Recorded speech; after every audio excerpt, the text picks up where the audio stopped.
Assalamu alaikum, I'm Aisha and you're watching Samaa News. Here are today's headlines.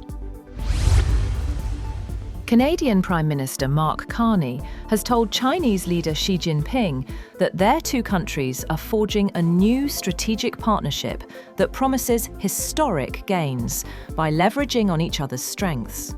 The first Canadian Prime Minister to visit China since 2017, Carney was on a mission to rebuild ties with Canada's second-largest trading partner after the United States, following months of diplomatic efforts to resolve earlier tension. A South Korean court has sentenced former President Yoon Suk Yeol to 5 years in prison on charges that included obstructing attempts by authorities to arrest him following his failed bid to impose martial law in December 2024. The Seoul Central District Court found Yoon guilty of mobilizing the Presidential Security Service to block authorities from executing an arrest warrant to investigate him for his martial law declaration. The 65-year-old former prosecutor was also found guilty of charges that included fabricating official documents and failing to follow the legal process required for martial law, which has to be discussed at a formal cabinet meeting. Pakistan, Saudi Arabia and Turkey have prepared a draft defence agreement after months of talks. Minister for Defence Production Raza Hayat Haraj said the draft has been shared by all three countries, but still needs final consensus. Turkey's foreign minister confirmed discussions are underway, adding no agreement has yet been signed. Israeli Prime Minister Benjamin Netanyahu has urged US President Donald Trump to postpone any American military strike on Iran.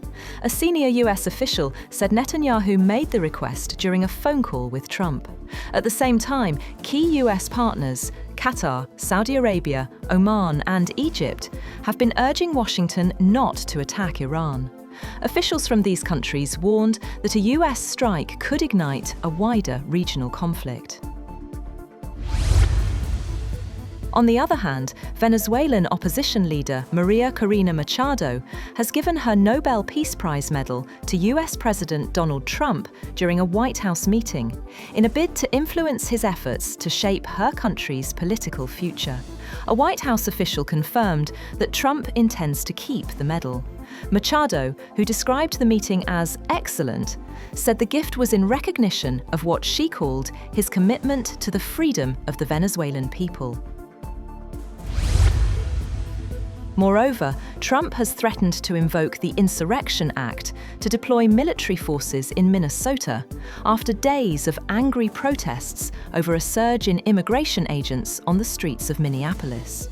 Trump's latest threat came a few hours after an immigration officer shot a Venezuelan man who the government said was fleeing after agents tried to stop his vehicle in Minneapolis. The man was wounded in the leg.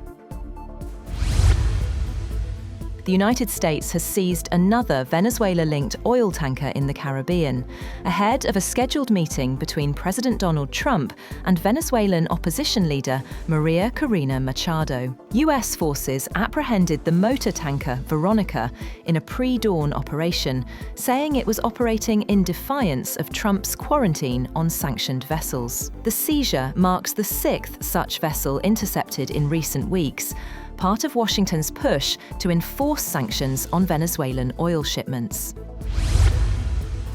Russia says any Western troops deployed to Ukraine under a future peace deal would be considered legitimate targets. The Foreign Ministry said such deployments are unacceptable to Moscow, with spokeswoman Maria Zakharova accusing Britain of pushing the idea in draft proposals to undermine the peace process. Criticizing the so-called Nightfall project, she said Britain's plan to help Ukraine develop a new ballistic missile is not a step toward peace. That's all for now. For more updates, visit www.samaa.tv. Thank you for watching Samaa News.